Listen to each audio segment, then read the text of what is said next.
Ooh, doggy. Okay, this is going to be a long one. Please bear with me. I am going to shotgun this list off of corrections and due diligence because that's what I am doing. And this is an interesting one because it has so much history. I wanted to do it.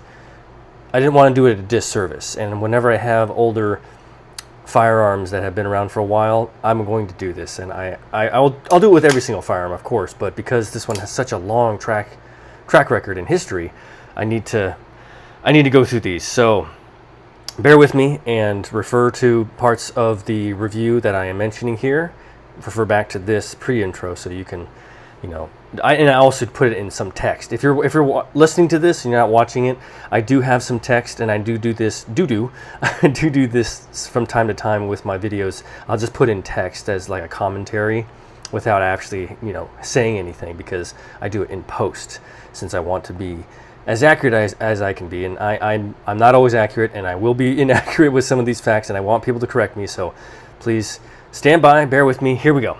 So the sound, first and foremost, my target camera was not on, so I did not have my microphone. Therefore, only the iPhone microphone was catching the sound, so you're going to get some wind buffering, and also it's a little off, so don't listen too closely, don't turn it up too loud, because sometimes I get close to the mic and it gets a little loud. So please, I'm so sorry. This is a terrible time for it to not work and not to have the camera on with the microphone that was attached to it. So yes, I do apologize. This review is going to be a little sound deficient.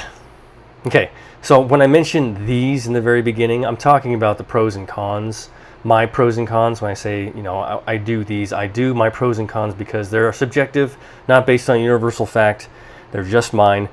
Take it with a grain of salt. Just know that I shot through 1,000. That's why I do these, because I'm not coming from a place of opinion without having backing. Like, I shot through it. I used the different rounds. I shot 1,000, and this is how I felt. So these, I'm talking about my pros and cons. They're very subjective. History. So history of the CZ, I have to correct myself. The 75, the CZ75 was the original. The SP-01 and the tactical, both of them came out at the same time in 2004.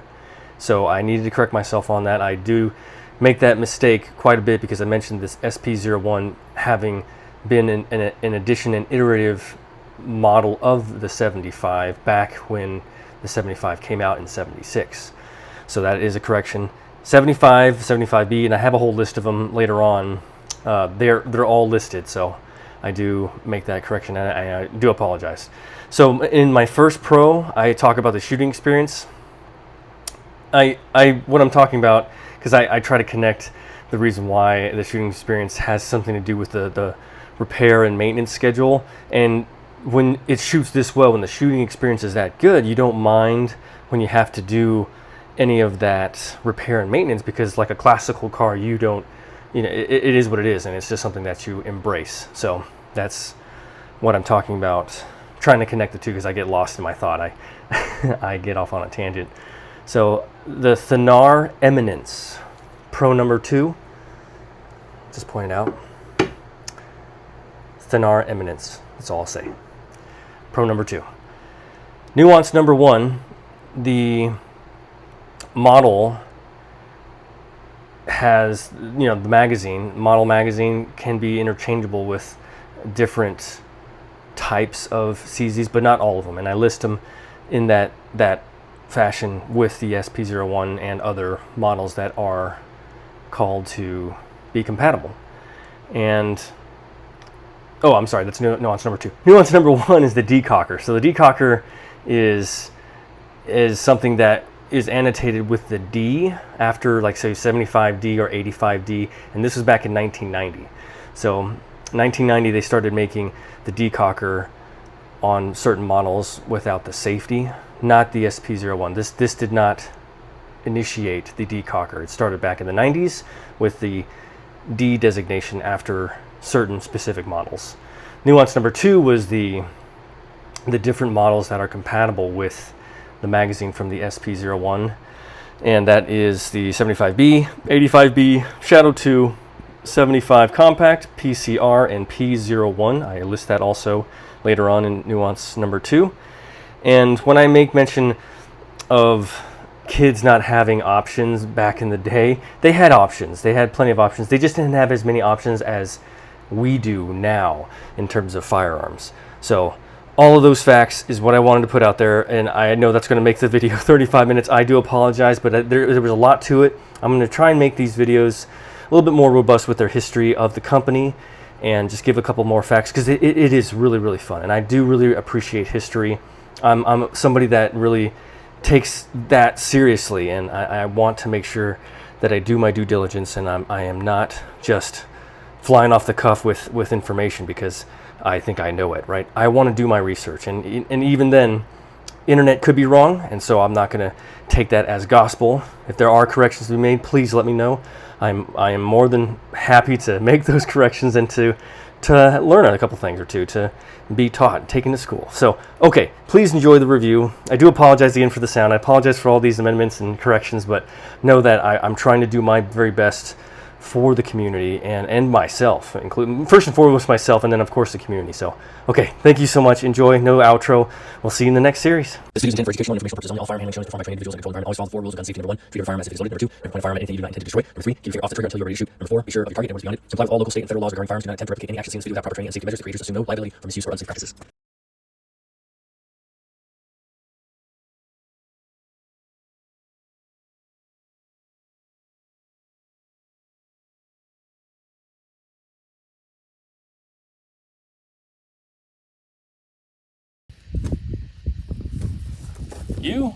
Pew review 1,000 round review series. Welcome back.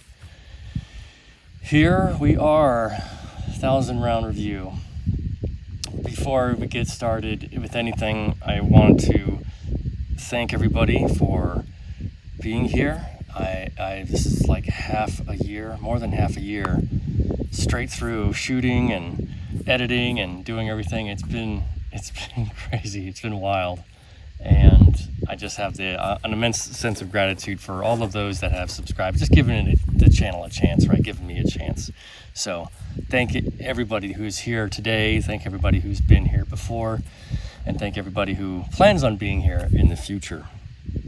Another thing that I want to say is these reviews, because this is such a, and like I said, this is such a wild journey. I think and feel, after being here now with this firearm and all the other firearms, that things will change, right? The journey will take you different places.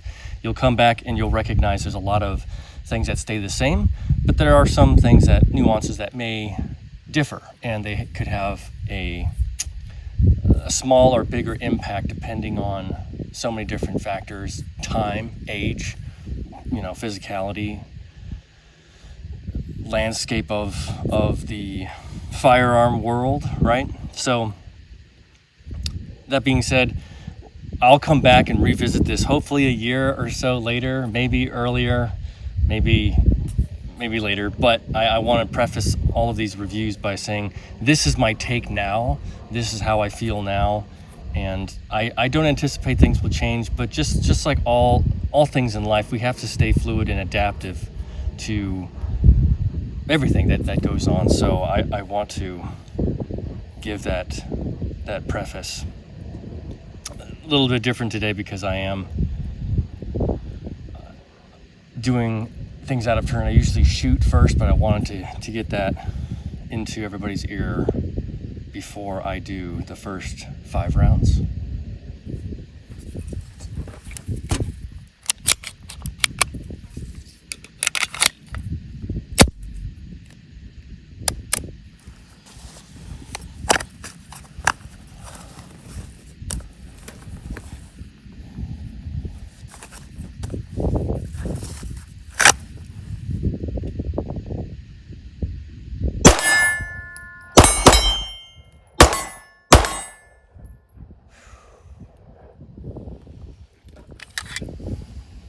Took a second to get out the first shot, but I got so many things rolling around in my head. I wanted to give myself a second. I need to fix that target. I'll do that later on. That was awesome and perfect. I think every time I take those first 5 shots with all the different firearms, it's a good indication of how, most likely of how the 1,000 rounds went. 10 episodes, 100 rounds a piece. If you don't know, if you're new here to the channel, that's basically what I'm doing for the most part with these reviews. The review series, I do 10 episodes, 100 rounds an episode, and then I do my supercut, which is all 1,000 rounds together, no stops, and then I do my review. And from the jump with the firearms, for the most part, you can tell where it's going to be later on, but there are outliers and there have been exceptions to the rule. This is not an exception to the rule because it wound up being the same as it had from the first shot. So that was great and accurate and just a wonderful experience. And I have to say, because I did mention it in the episodes before, this is one of my first semi-auto steel frame, metal framed pistols.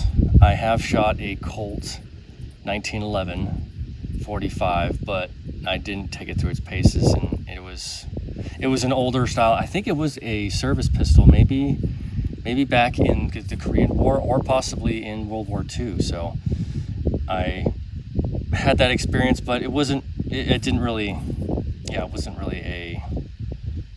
I didn't notice anything about it, and I was younger.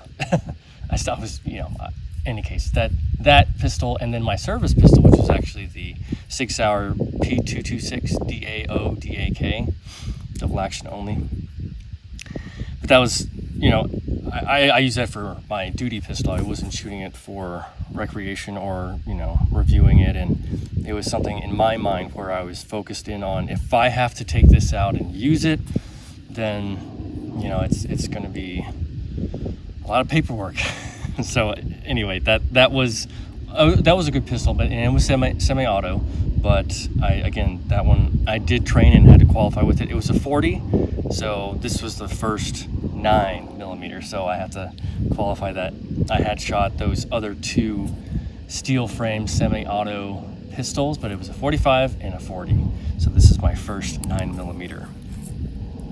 Whether or not that has anything to do with it, or you can say that, it's not my first semi-auto steel frame pistol, I feel that it is, because when I first shot it after shooting so many different firearms, it was very illuminating, and I was impressed, very, very impressed. So, okay, enough of that.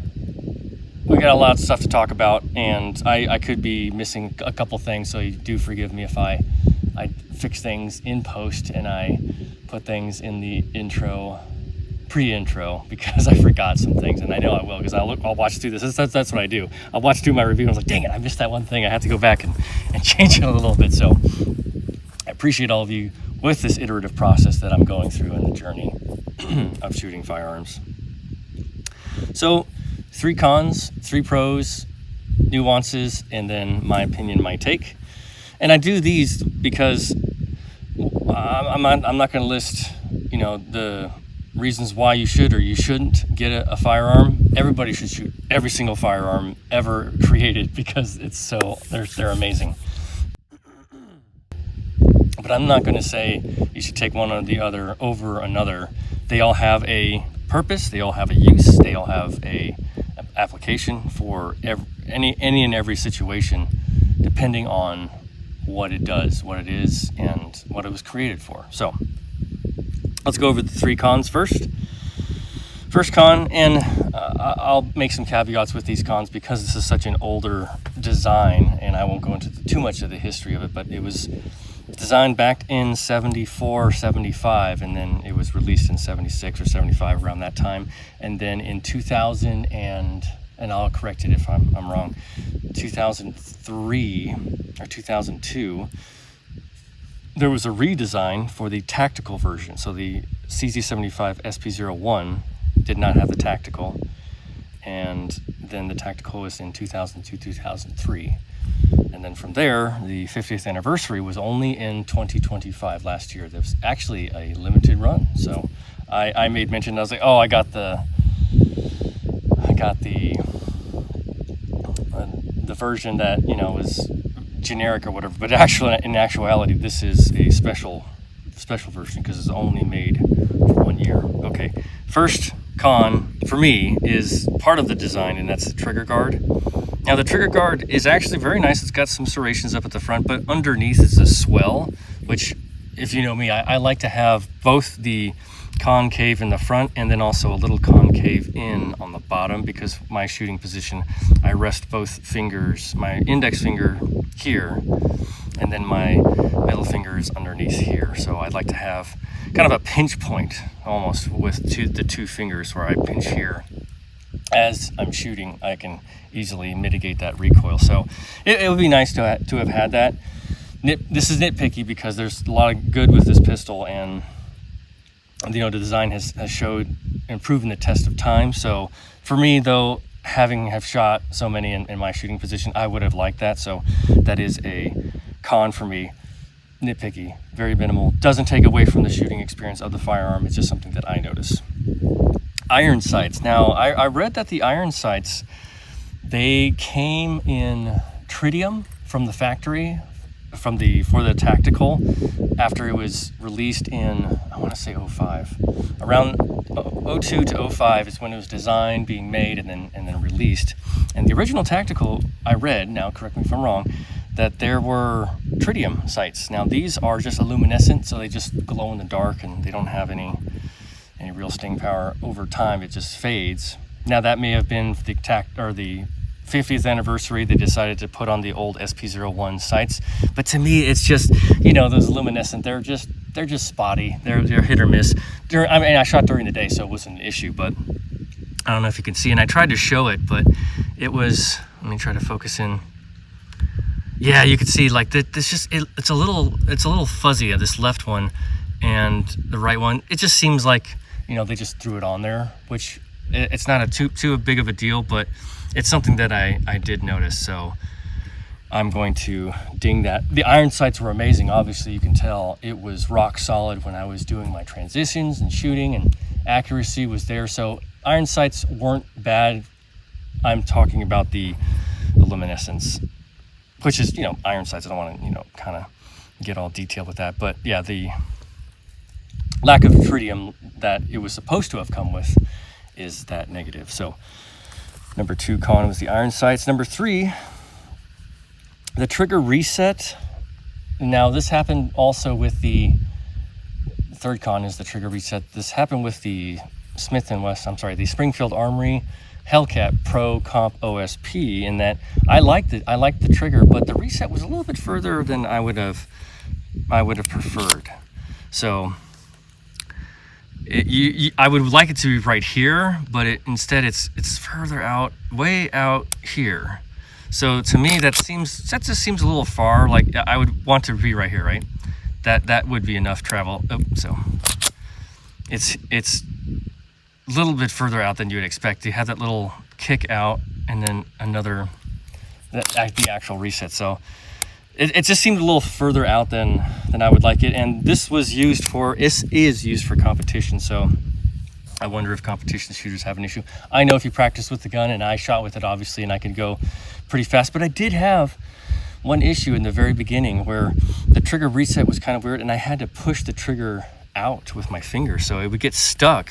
Or it wouldn't get stuck, it would just be, yeah, it would get hung up. It would get stuck, I'm sorry. It would get stuck, and then I'd have to push it out. And that was for single action. After I had shot double action, I'd have to push it out just a little bit. So kind of a kink. It was weird, and I didn't know what that was. I didn't do it after that, so I had no problem, but that reset for me, it's just interesting, and again, nitpicking about it doesn't take away from the firing experience, but it was just interesting that it was that far out. It would have been a lot nicer to be closer in. So those are the 3 cons. Very preference based, not performance based necessarily. Yeah, the trigger guard, of course, that's you know, that's immaterial. That's not really a big deal. And the iron sights, again, all these things you can massage and work around. It's not the end of the line. Okay, starting with the first pro, is that shooting experience. Like I had mentioned in the beginning, when I first shot it, it was just outstanding, and I just had the most fun shooting with it. And I did shoot from inside the waistband, which it's not, I don't think that you can do a carry with this. It's a little too unwieldy.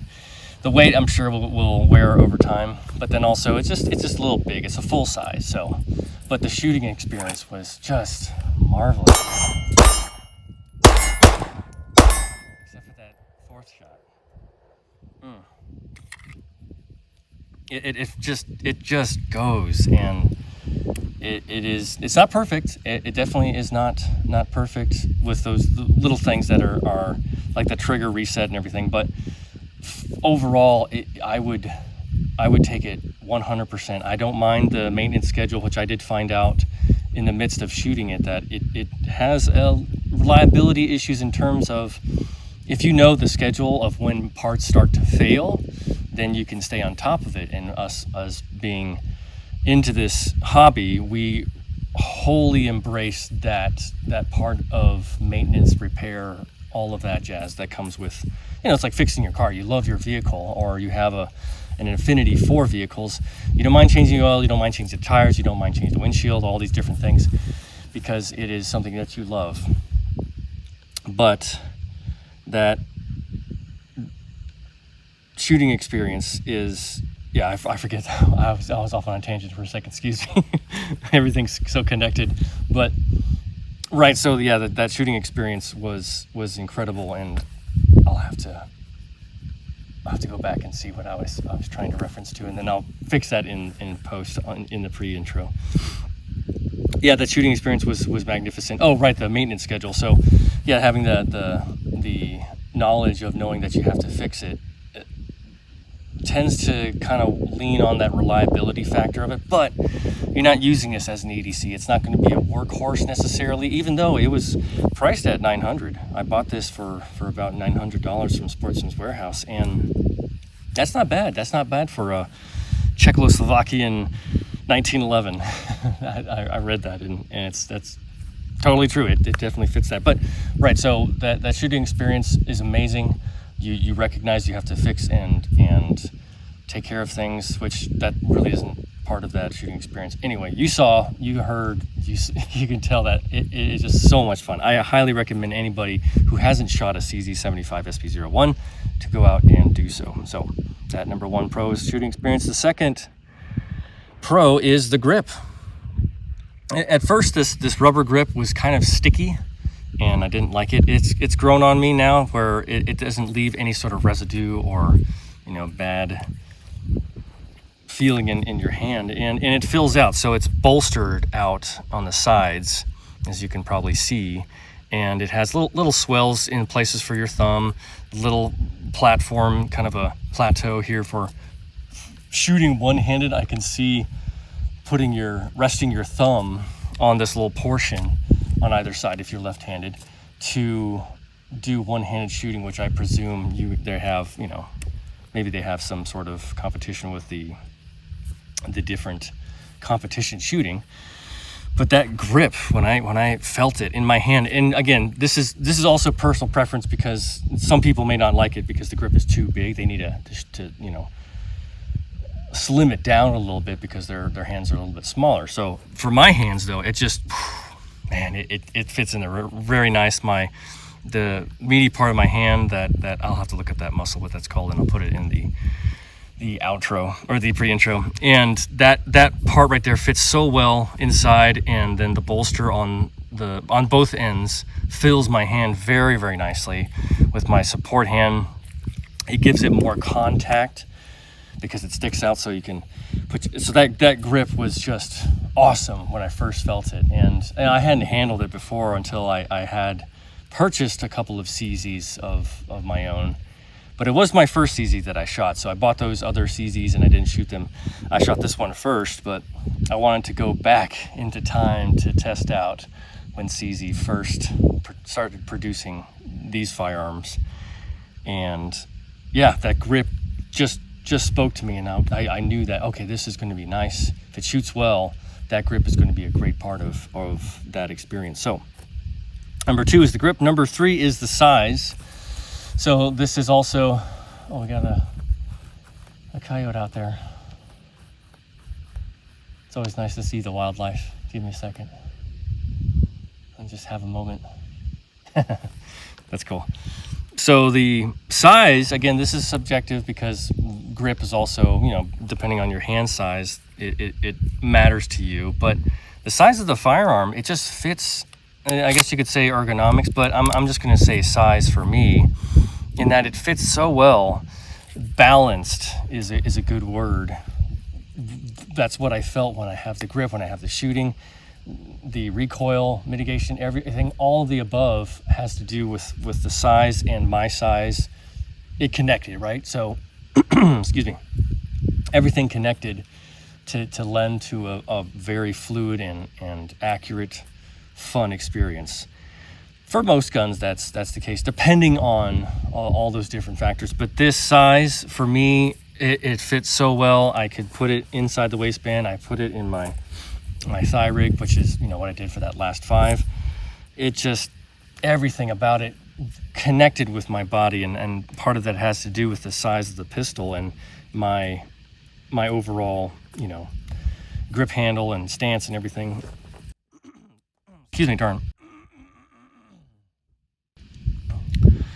So yeah, the size of the firearm also gives it a lot of options for rounds. Although I shoot just 10 rounds, it can come with 17 round magazines. 18, oh my gosh, 19. I had to check my notes. 19 rounds, so 1 in the chamber, 20 rounds. That's awesome, and that is part of the size, right? You have a full-size firearm, you're going to have those options and that ability to shoot a lot more ammo. So anyway, that number 3 is size. Number 3 is size overall, everything to fit, finish, and for my frame, my hands, the size was wonderful for me. Nuances, the design. It's old, right? It was designed way back in the mid-70s, and it still holds up today. Just like everyone talks about, you know, your 1911s, it still holds up till today, and, you know, you make small little changes. This tactical version does have differences. I looked it up online, and some of the internals don't match up with the old SP-01, so you can't interchange them. And of course, the sights changed to tritium, although I didn't get that. Pardon me. The most everything else stayed the same with the firearm from the SP-01. Oh, and then the decocker. The decocker is also part of the tactical version. It used to be an ambidextrous safety for the SP-01, and that's why, you know, a lot of people likened it to a 1911, because it just had condition 1 that you could be in, and that's it. You know, the safety was it. But now you can have condition 2, where you decock and you have double action. So that design has changed slightly, but the frame, the magazine, the basis of all the ergonomics and everything have stayed the same since the 70s, the mid-70s. And that, to me, that nuance that's huge, right? Just like the 1911, you have something that was engineered and goes the distance. That's awesome.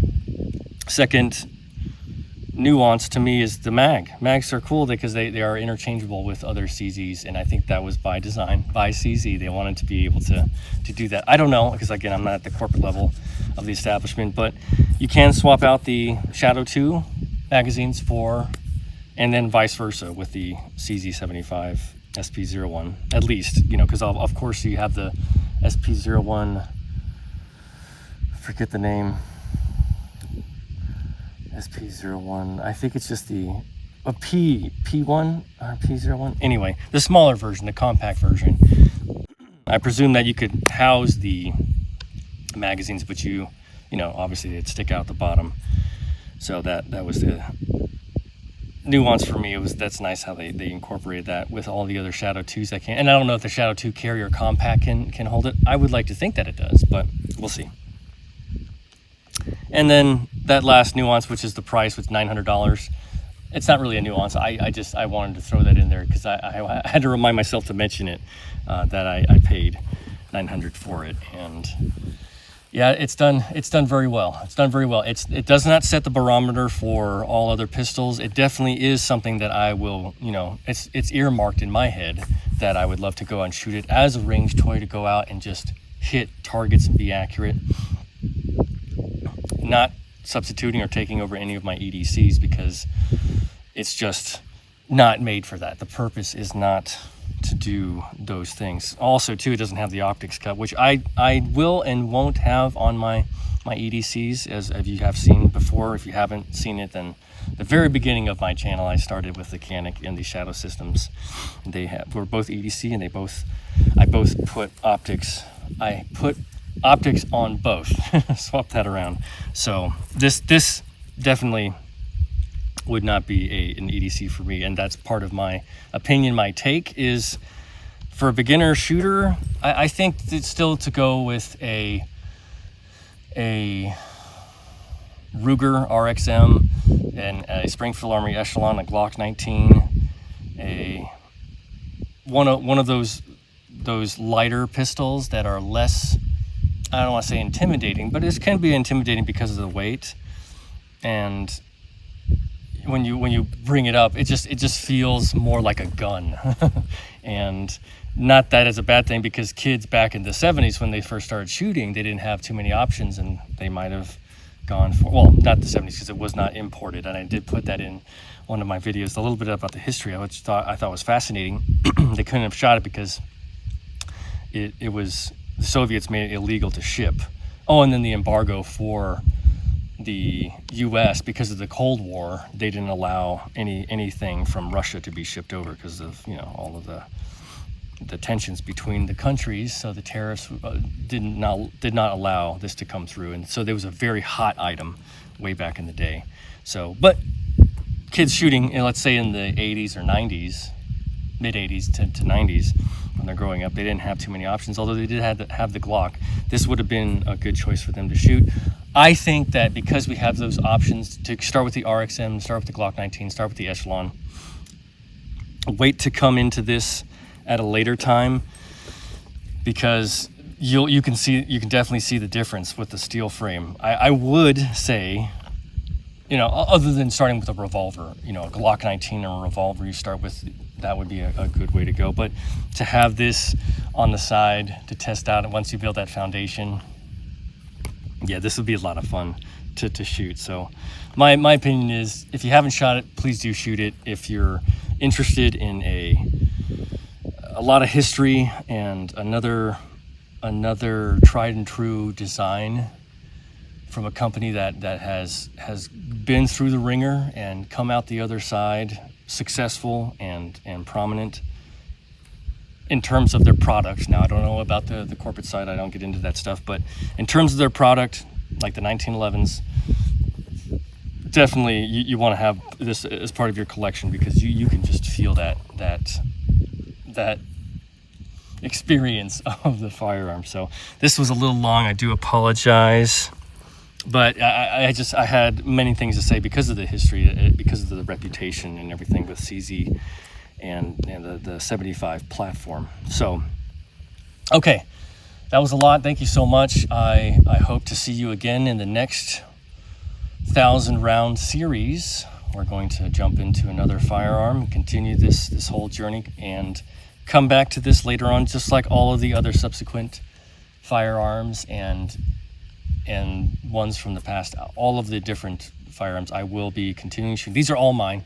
I pay for all this stuff. I just want to let everybody know, all the gear, the ammo, nothing is given. I have to work for it. So I have worked for it, and I continue to work for it. So I do appreciate everybody. Leave your comments about your CZ, about your experience, about anything about my take, my facts, the things I want to do my due diligence. And if you do correct me, please do it in a gentle way. I bruise like a peach. I'm very sensitive. Not really. You can do whatever you want. It's a free country.